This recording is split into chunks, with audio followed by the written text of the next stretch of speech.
আমাৰ মাজত উপস্থিত আছে ডাক্তৰ কৃষ্ণনাৰায়ণ দত্ত চিকিৎসক অসম চিকিৎসা মহাবিদ্যালয় তেখেতক মঞ্চলৈ আগুৱাই নিবলৈ আমাৰ কৰ্মকৰ্তাক আমি অনুৰোধ জনাইছোঁ।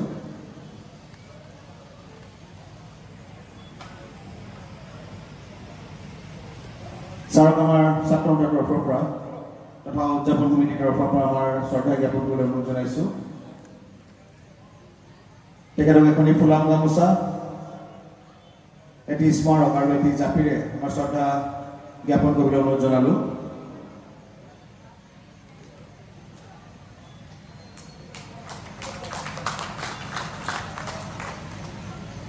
আৰু ইয়াৰ লগে লগে আমি তেখেতক উদ্বোধকৰ বক্তব্যত আমি ধৰিবলৈ আমি অনুৰোধ জনাইছোঁ।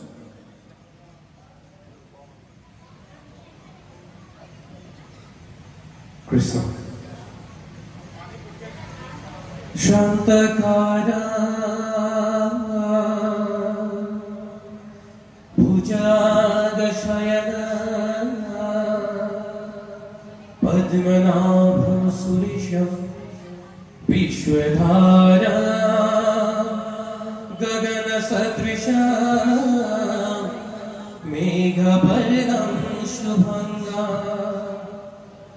लक्ष्मीकान्तं कमलनयनं योगिभिर्ध्यानगम्यं वन्दे विष्णो भवभयहरणा सर्वलोकैकनाथा सर्वलोकैकनाथा परम ब्रह्म परमेश्वर शरणत शतकोटी प्रणिपात जनाय आजिर এই পবিত্ৰ সপ্ত বৈকুণ্ঠ স্বৰূপ আজন্মৰ সেৱাস্থলী এই নামঘৰ প্ৰাংগণত আজি সদৌ অসম ছাত্ৰ সন্থাৰ লগতে সদৌ ত্ৰিভুৱনৰ ছাত্ৰ সন্থাৰ উদ্যোগত আৰু ত্ৰিভুৱনবাসীৰ সহযোগত যি সদৌ অসম ভাওনা সমাৰোহ অনুষ্ঠিত হৈছে তাত উপস্থিত আমাৰ পৰম শ্ৰদ্ধাৰ বিচাৰক মণ্ডলীৰ লগতে উদযাপন সমিতিৰ সমূহ সন্মানীয় বিষয়ববীয়া উপস্থিত সুধীবৃন্দ আৰু ভাওনা প্ৰেমী ৰাইজ প্ৰকৃতাৰ্থত আমি প্ৰথমেই মহাপুৰুষ গুৰুজনক স্মৰণ কৰিবই লাগিব যি আমাক এক ভক্তি পন্থাৰে আমাৰ এই যি আজি আমি অনুষ্ঠিত কৰিছোঁ ভাওনা যি আমাক অৱদান ৰূপে দি থৈ গ'ল উৎকৃষ্টতম এক অৱদান ৰূপে অসমীয়া জাতি চিনাকি স্বৰূপে ভাওনা দি থৈ গ'ল। গতিকে প্ৰথমে আমি এই গুৰুজনাক স্মৰণ কৰিবই লাগিব।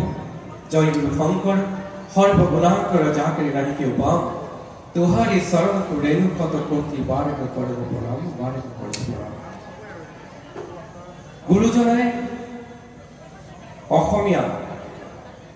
অসমীয়া জাতিৰ জনক স্বৰূপ মহাপুৰুষ শ্ৰীমন্ত শংকৰদেৱ বিশেষকৈ ভাওনা সংস্কৃতি তেখেতে আমাক এনেকুৱা এক সময়ত উপহাৰ ৰূপে দি থৈ গ'ল যিটো সময়ত আজিৰ পৰা ৫০০ বছৰ আগতে যিটো সময়ত বৰ্ণ বৈষম্যকে আৰম্ভ কৰি সকলো ধৰণৰ বৈষম্যতাৰ সমাজত সৃষ্টি হৈছিল। সেই সময়তে মহাপুৰুষজনাই একনায়কত্ববাদ তেখেতে এক আগ্ৰহেৰে লৈ সকলো সমাজখনৰ সকলো বৰ্ণ জাতি বৰ্ণ ধৰ্ম নিৰ্বিশেষে যি অৱদান দি থৈ গ'ল সেই হৈছে আমাৰ ভাওনা সংস্কৃতি। আৰু এটা কথা ক'বই লাগিব এই ভাওনা সংস্কৃতিৰ যি আজি এই মঞ্চ উদ্বোধন এই অনুষ্ঠান প্ৰকৃতাৰ্থত আপোনালোক সবেই জ্ঞাত যে উদ্বোধন কৰাৰ দৃষ্টতা বা ক্ষমতা আমাৰ দৰে অভাজনৰ কোনো পধ্যেই থাকিব নোৱাৰে বা নাই।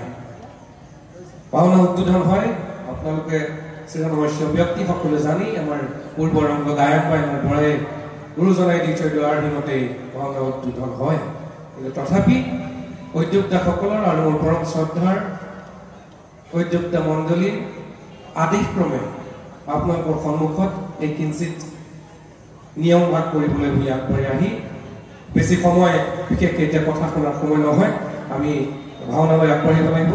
তথাপি যেহেতু উদ্বোধনী কৰাবলৈ বুলি লৈছোঁ, মই দুটি চমুকৈ কথা ক'ম, তাৰপিছতে প্ৰায় 7 পৰা 10 মিনিটৰ ভিতৰত আমি আজৰি দিম।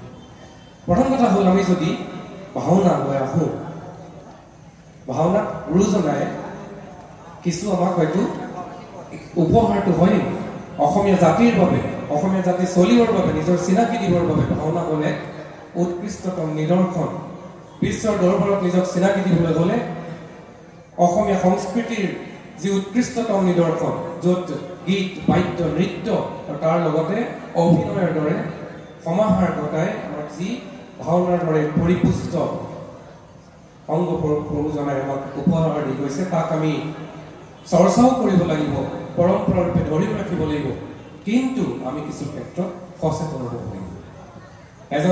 আমি ভাওনা সংস্কৃতিত আমি যেনেধৰণে জড়িত নহওঁ, আয়োজক ৰূপে হওক বা ভাওৰীয়া ৰূপে হওক, গায়ন বায়ন ৰূপে হওক, দোহাৰ ৰূপে হওক বা দৰ্শক ৰূপে হওক, আমাৰ সকলোৰে হয়তো এই ভাওনা সংস্কৃতিক জীয়াই ৰাখিবলৈ, প্ৰকৃতাৰ্থত শুদ্ধৰূপে জীয়াই ৰাখিবলৈ আমাৰ কিছু দায়িত্ব আছে। গুৰুজনাই যিদৰে আমাক দি থৈ গৈছে, ভাওনা সকলোৰে বাবে, সপ্ত ৰসৰ জড়িত ভাওনা সকলোৰে বাবে, গায়ন বায়নৰ পৰা আৰম্ভ কৰি গায়ন আৰু বায়নক সময়ে সভা শুভ কৰে। এতিয়া সভা শুভ কৰিব গায়ন বায়নে, তাৰপিছতে সূত্ৰ নাট্য সকলোৱে মনোহৰে, তো সূত্ৰ নাট্য আহি তেওঁলোকে মন কৰিব। গতিকে আমাৰ বিভিন্ন দৰ্শকৰ শ্ৰেণীৰ বাবে গুৰুজনাই এই ভাওনা ভাগি এনেধৰণে প্ৰস্তুত কৰি গৈছে, আমাৰ কোনো ইয়াৰ পৰা উপকৃত নোহোৱাকৈ নোৱাৰে। পণ্ডিতসকলৰ বাবে কি কৰিছে, শ্লোকসমূহ লিখি থৈ গৈছে, সংস্কৃত শ্লোকসমূহ। পণ্ডিত এজন আহি তেওঁক বেলেগ এটা ভাষা কৈ দিলে হয়তো ভাল নহ'ব, শ্লোকসমূহ পণ্ডিতসকলৰ বাবে আছে। তাৰপিছতে আছে আমাৰ কি, মই শ্লোকলৈ নাযাওঁগে, ধৰক মই সকলোৱে বুজি পোৱাকৈ কৈছোঁ, শ্লোকসকল পণ্ডিতসকলৰ বাবে। তাৰপিছত আছে আমাৰ গীত মাত। গীত মাতসমূহ বুজিও বহুতে যে সভাটো প্ৰৱেশ কৰে দেৱ পুৰন্দৰ। আমি গম পালোঁ গীত শুনিয়ে যে এতিয়া পুৰন্দৰ আহিছে। ঠিক তেনেদৰে গীত মাতৰ পিছত আমাৰ আছে ভাষা। ব্ৰজাৱলী ভাষাটো ব্যৱহাৰ কৰিছিলে। ব্ৰজাৱলী ভাষাক বুজিব গ্ৰাম্যজনে, যি গাঁৱৰ লোকেও সকলো ভাষাই আমাৰ যি জাতি বৰ্ণ ধৰ্ম নিৰ্বিশেষে মিচিং, বড়ো সকলো জনগোষ্ঠীয়ে বুজি পোৱাকৈ সাৱলীল ভাষা এবিধ গুৰুজনাই ৰচিত হৈ গৈছিলে, ব্ৰজাৱলী ভাষা। গতিকে ব্ৰজাৱলী ভাষাত গ্ৰাম্যজনে বুজি পায় বুলি কৈছিল।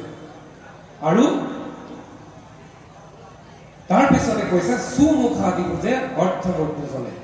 মুখা শিল্প যেতিয়া, মুখাটো পিন্ধি যেতিয়া ওলাব, সেই মুখাতে ধৰিব পাৰিব এজন অসুৰ নে এজন শান্ত প্ৰকৃতিৰ লোক। গতিকে মুখা, যোনে বাকীসমূহ বুজি নাপায়, সেই মুখা চাই হ'লেও বুজি পাব। আৰু এজন লোকৰ কথা কৈছে সপ্তৰসত, যিয়ে আপুনি নকৰক তেওঁ কৃষ্ণ ভক্তিত লীন হৈ ভাওনা চালিব।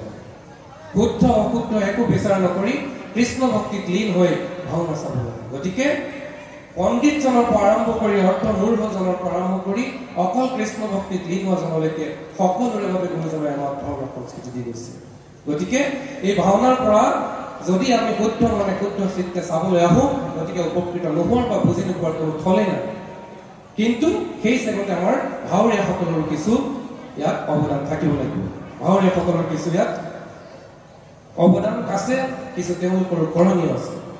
ভাওৰীয়াসকলক নিখুঁতভাৱে বুজাবলৈ তেওঁলোকৰ অভিনয়ত এই অংগকেইটি থাকিব লাগিব আংগিক, যে আমি অংগ সঞ্চালন কৰি আমি বুজাম হয় কোন হয়, কি চৰিত্ৰ ৰূপায়ণ কৰিছোঁ।